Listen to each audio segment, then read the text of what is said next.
The 1960s were a golden era for the American automotive industry, marked by the production of high-quality cars and the evolution of the hot rod movement. Among the most iconic custom cars of this period was the Reactor, a futuristic and breathtaking vehicle designed by Gene Winfield. Born in 1927, Winfield moved to California at a young age and developed a passion for cars, eventually opening his own custom shop in Modesto in the early 1950s. He gained national recognition for his innovative Winfield fade painting technique and his unique custom cars, with the Reactor becoming his most famous creation.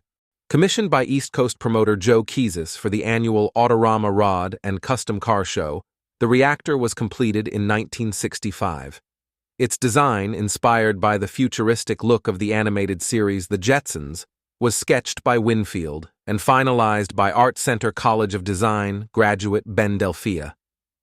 The car's bespoke bodywork, hand-built from aluminum panels, featured a rear-hinged glass canopy, swan wing-style doors, and a mix of traditional hot rod and spaceship elements.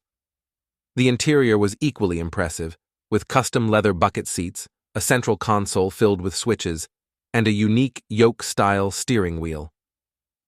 To achieve its distinctive wide front and narrow rear look, the Reactor was built on a modified chassis from a Citroen DS.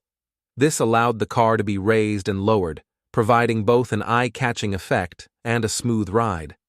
The Citroen's 3-speed automatic transmission was also used, but it was connected to Chevy's flat-six Corvair engine, which produced 180 horsepower.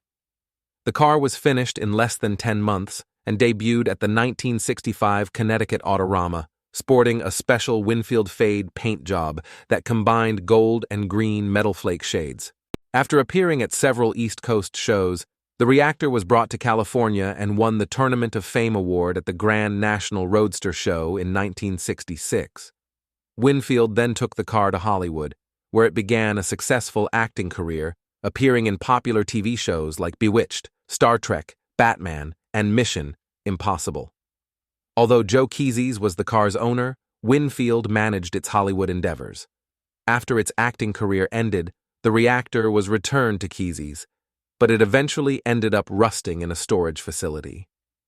In the late 1990s, Winfield tracked down the car and restored it for the 50th edition of the Grand National Roadster Show. Today, the Reactor remains in Winfield's possession and continues to captivate audiences at auto shows nationwide, serving as a testament to the ingenuity and creativity of the custom car movement during the 1960s.